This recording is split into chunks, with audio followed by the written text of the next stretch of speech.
আসসালামু আলাইকুম প্রিয় শিক্ষার্থী বন্ধুরা, আশা করি তোমরা সকলেই ভালো আছো। আমিও আল্লাহর রহমতে ভালো আছি। তোমরা সকলেই অবগত আছো, করোনা মহামারীর কারণে দীর্ঘ 6 মাস দেশের সকল শিক্ষা প্রতিষ্ঠান বন্ধ রয়েছে। তাই গণপ্রজাতন্ত্রী বাংলাদেশ সরকারের শিক্ষা মন্ত্রণালয়ের নির্দেশে সারা দেশে অনলাইন শ্রেণী কার্যক্রম চলছে। তারই ধারাবাহিকতায় চাপরাশিরহাট ইসমাইল ডিগ্রি কলেজ কর্তৃক আয়োজিত অনলাইন ভিত্তিক শ্রেণী কার্যক্রমে আমি তোমাদেরকে জানাচ্ছি সুস্বাগতম। আমি শামসুন নাহার, প্রভাষক, রাষ্ট্রবিজ্ঞান বিভাগ, চাপরাশিরহাট ইসমাইল ডিগ্রি কলেজ, কবিরহাট, নোয়াখালী। সুপ্রিয় একাদশ শ্রেণীর শিক্ষার্থীবৃন্দগণ, দুর্ভাগ্যজনক হলো সত্য যে করোনা মহামারীর কারণে আজ তোমাদের সাথে আমাদের সরাসরি শ্রেণী কার্যক্রম শুরু হতে পারে নাই। তাই আমরা অনলাইন শ্রেণী কার্যক্রমে তোমাদের সাথে অংশগ্রহণ করেছি। আজকে আমি তোমাদের সাথে পরিণতি ও সুশাসন প্রথম পত্র প্রথম অধ্যায় নিয়ে আলোচনা করব। আজকে আমাদের পাঠ পরিণতির ধারণা ও সংজ্ঞা। আমি পাঠে ফিরে যাওয়ার আগে তোমাদেরকে জানিয়ে রাখতে চাই, আমাদের পরিণতি ও সুশাসন দুটি পত্র, প্রথম পত্র এবং দ্বিতীয় পত্র।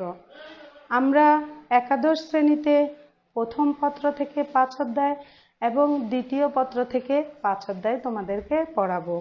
আমরা যথাসময়ে সিলেবাস শেষ করার চেষ্টা করব। তোমরাও আমাদেরকে সহযোগিতা করবে এই বিষয়ে।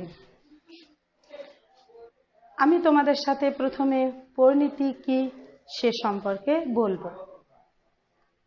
পরিণতি হলো একটি নাগরিকতা বিষয়ক সামাজিক বিজ্ঞান। এটি একটি সামাজিক বিজ্ঞানের শাখা।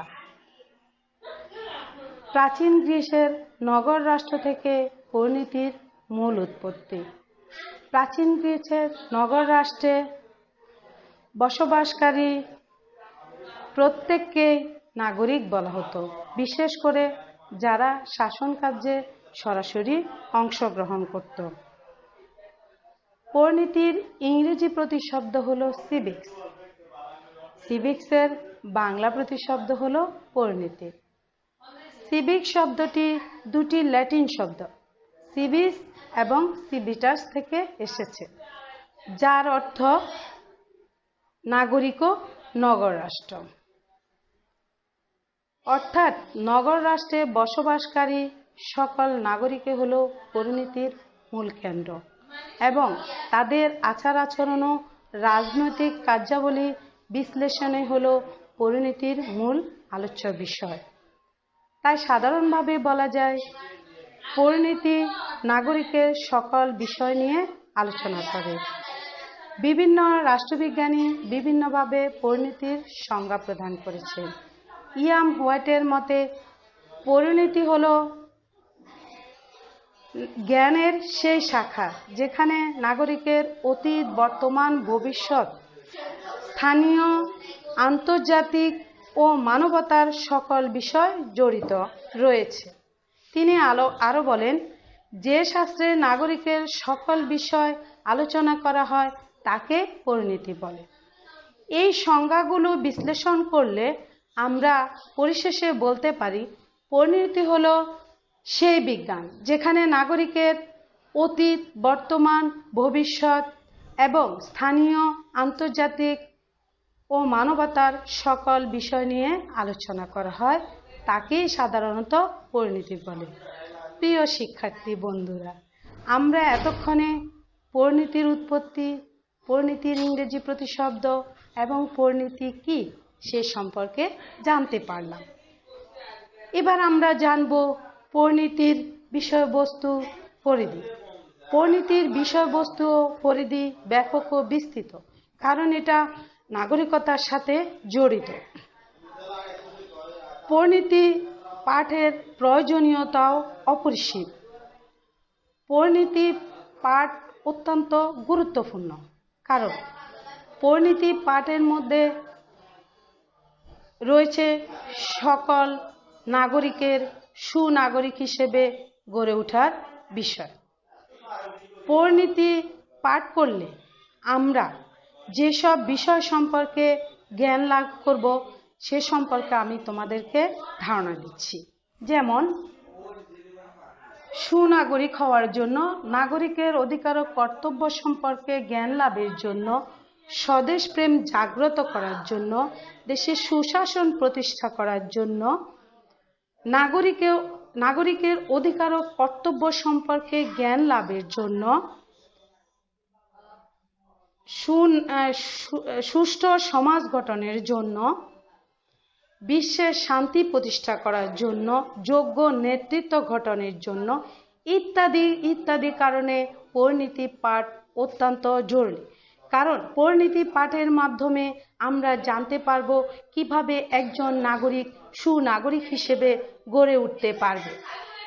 সেখান থেকে আমরা শিখতে পারব অতীতের নাগরিকরা কেমন ছিল, বর্তমানের নাগরিক সমাজ কেমন, এবং ভবিষ্যতের নাগরিক সমাজ, অতীত এবং বর্তমান নিয়ে ভবিষ্যতের নাগরিক সমাজের দায়িত্ব কর্তব্য সম্পর্কে আমরা জানতে পারব। আমরা কিভাবে একজন যোগ্য নেতৃত্ব গড়ে তুলব সেটা আমরা পরিণীতি শিক্ষার মাধ্যমে জানতে পারব। আমরা রাষ্ট্রের কাছ থেকে যেসব অধিকার ভোগ করব তার বিনিময়ে আমরা রাষ্ট্রকে কি দিতে পারবো সে সম্পর্কেও আমরা পরিণীতির মাধ্যমে জানতে পারবো। পরিণীতি এমন একটা বিষয় যেটা আমাদের দৈনন্দিন জীবনের সাথে অঙ্গাঙ্গিভাবে জড়িত। আমরা পরিণীতি পাঠের মাধ্যমে দেশের সুশাসন কিভাবে প্রতিষ্ঠা করতে পারবো, কিভাবে গণতন্ত্র প্রতিষ্ঠা করতে পারবো, কিভাবে দেশের যোগ্য নেতৃত্ব গড়ে তুলতে পারবো এবং বিশ্বের দরবারে আমরা কিভাবে প্রতিষ্ঠিত হতে পারবো, সেই শিক্ষাগুলো আমরা একমাত্র পরিণীতি পাঠের মাধ্যমে জানতে পারবো। তাই পরিণীতি পাঠ একজন শিক্ষার্থীর জন্য অত্যন্ত গুরুত্বপূর্ণ। বিশেষ করে রাষ্ট্রের কার্যাবলী একটা রাষ্ট্রকে উন্নত শিখরে পৌঁছানোর জন্য পরিণীতি পাঠ অত্যন্ত জরুরি।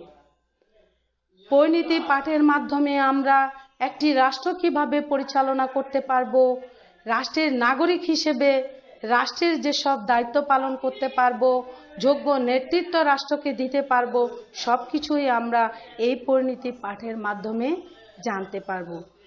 তাই পরিণীতি পাঠ নাগরিকের জন্য অত্যন্ত জরুরি। প্রিয় শিক্ষার্থী বন্ধুরা, আমি এতক্ষণ তোমাদের সাথে পরিণীতি পাঠ, পরিণীতির বিষয়বস্তু সম্পর্কে আলোচনা করলাম। আমি আশা করব তোমরা পরিণীতি কি, পরিণীতির ইংরেজি শব্দ কি এবং পরিণীতি ও সুশাসন পাঠের প্রয়োজনীয়তা কি সে সম্পর্কে এতক্ষণে বুঝতে পেরেছ। আমার নতুন শিক্ষার্থী বন্ধুরা, তোমরা যত দ্রুত সময়ের মধ্যে পারবে এই পরিণীতির দুটি পত্র তোমরা কিনে নেবে। কেমন? আমাদের দুটি বই আমরা সাধারণত আমাদের কলেজে এনএস পাবলিকেশন নাসিরউদ্দিনের বইটা এবং মোজাম্মেল হোসেনের বইটা আমরা কলেজে পড়ায় থাকি। এখন তোমাদের ইচ্ছে তোমরা হয় এই দুটো বই নিতে পারো, আমাদের শুধু পড়ার দরকার। আমরা যে কোনো বই থেকে যে কোনো পাঠ আয়ত্ত করলে আমরা পড়তে পারবো। তাই আমি আশা করব আগামী ক্লাসে তোমরা সকলে বই নিয়ে আমার সামনে উপস্থিত হবে। আমি শেষে তোমাদেরকে একটা কথাই বলতে চাই, তোমাদের নিরাপত্তার খাতিরে তোমাদেরকে ঘরে থাকতে হবে, নিজের দিকে খেয়াল রাখতে হবে, পরিবারের দিকে খেয়াল রাখতে হবে এবং জীবনের প্রয়োজনে তোমাদেরকে পড়াশুনো চালিয়ে যেতে হবে। তাই আমরা অনলাইন ক্লাসে তোমাদেরকে যতটুকু দিব তোমরা তা আয়ত্ত করার চেষ্টা করবে এবং বাসায় বসে অনুশীলন করবে। এই প্রত্যাশা রেখে আমি আজকের মতো তোমাদের কাছ থেকে বিদায় নিলাম। আগামী ক্লাসে ইনশাল্লাহ আবার দেখা হবে। আল্লাহ হাফেজ, সবাই ভালো থাকবে।